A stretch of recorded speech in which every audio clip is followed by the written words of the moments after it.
Hello and welcome to this episode of Your Money. Last week we discussed investing in mutual funds. We're going to keep on with that topic this week as well, going by the kind of questions we got from our viewers. So again, today we are going to look at what really you should be doing with your mutual fund investments if you've already invested, and if you intend to invest, then where should you really be investing? Joining us today is Radhika Gupta, who's a director at Forefront Capital Management. Thanks, Radhika, for coming in. Before we head across to some of our viewers who are waiting by to ask you questions, what really would you advise investors at this point of time, those who are already invested and those who still are waiting to invest? Couple of things. The first is to hold on to your investments for the long term. I know the markets have been very volatile in the last 3 to 4 months and may continue to be, and it's hard to look at your NAV of a mutual fund fluctuating. So if you are an existing investor, certainly hold on for the long run.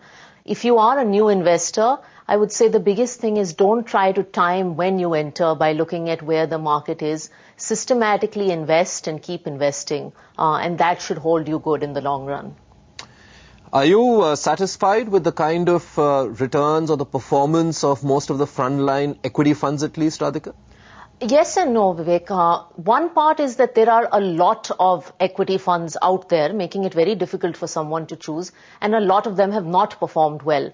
But there is a list of 5 to 10 mutual funds, diversified mutual funds out there, who for the last 10 to 15 years have substantially beaten the benchmark. When I say substantially, in the 6 to 8% range, which is a very, very good performance for the kind of size and even by any global standard. So yes, to that effect, there are mutual funds out there that are really delivering value to customers. All right, we'll get some of those names out from you as we go along on the show. But first up, there's Vijay Adarsh, who's on the line from Delhi. He's a teacher. Hi, Vijay. Hello, sir. What do you teach? Yes. What do you teach? What are your subjects? Oh, commerce. Commerce. Okay, Yes. It's good to talk to a young teacher. Huh? Yes. Thank you, sir. Are you a strict teacher or are you easy with your students? Just only as a teacher. Okay.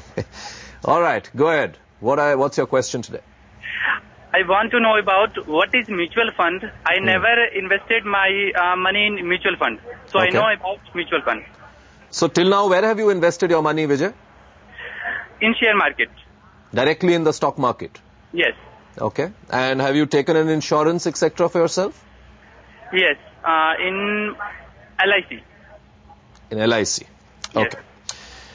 All right, Radhika, it's usually the other way around. I think investors should first probably get a feel of the markets through the mutual fund route and then go directly. But in Vijay's case, he's chosen the opposite route. He wants to understand what really are the different types of mutual funds in the market. Would you like to guide him through? Sure. So to his first question as to what is a mutual fund is a way to have a professional investment manager manage your money and build a portfolio for you and pool the money of various investors together. So you and thousands of other investors together. So very basically, that's what a mutual fund is. As for the types of mutual funds, you can really classify them into 2 categories. One is equity mutual funds. The investor holds direct equities. So instead of holding stocks yourself, a group of fund managers will hold a portfolio of stocks for you, whether it's large cap, mid cap, sector, etc.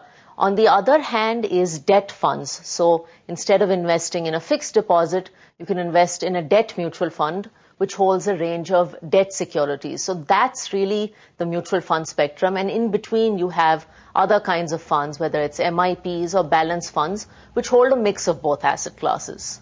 I just want to take a minute to also help our viewers understand the whole, ETF space, Radhika. It's very popular overseas. We now have a fair number of mutual funds who've been launching such schemes. Would you like to tell our viewers how that works and whether, according to you, it makes sense to be in that as well?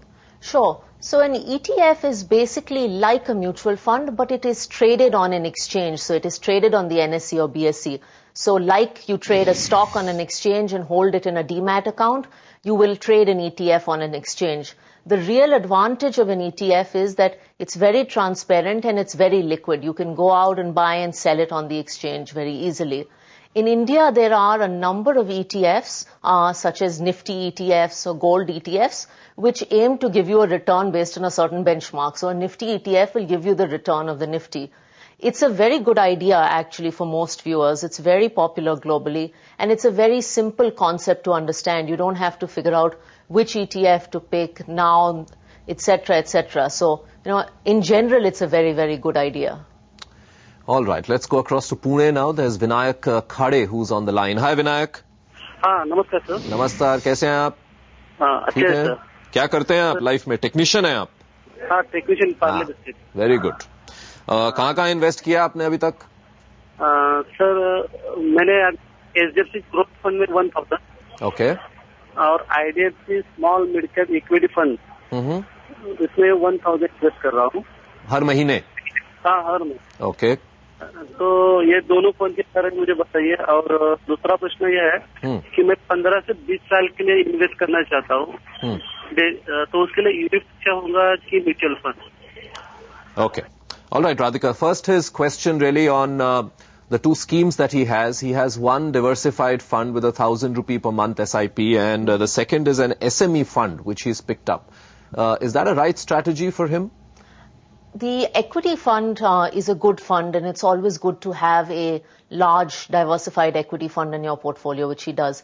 The SME fund I would question, because SME funds are very, very risky, and if at all they should be in your portfolio, they should be a very small part of your portfolio, 5%, 2%, in that kind of range, if your portfolio is big enough to accommodate that. What happens with an SME fund is that while the market rises, the returns are attractive, but in a 2008-like crisis, you're very likely to see, very sharp negative returns, which I'm not sure this investor is, interested in.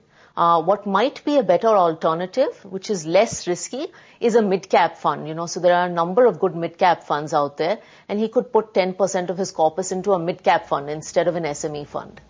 What about his other question that he wants to invest for 15 to 20 years? The general perception among people, which perhaps is wrong, is that mutual funds are only for 3 to 5 years. But within a ULIP, vis-a-vis a ULIP or a MF, which side do you stand on? I stand very clearly on the mutual fund side. I think firstly, any equity investment, and certainly a mutual fund investment, is for 15 to 20 years. If you had invested in a fund like HDFC Top 200 in 1995, 15 years ago, you would be very well off right now. As far as the ULIP question, we strongly feel that it's a very good idea to separate your insurance and your equity investments. So when you do insurance, you go for term insurance, and when you do equities, you go for mutual funds. Moreover, the fund management quality that you get for equities in a mutual fund tends to be on the average higher than that in a ULIP. Okay, Vinayak, ye thi le aapke liye advice. Let's take a short break. We'll take up more of your questions on the other side.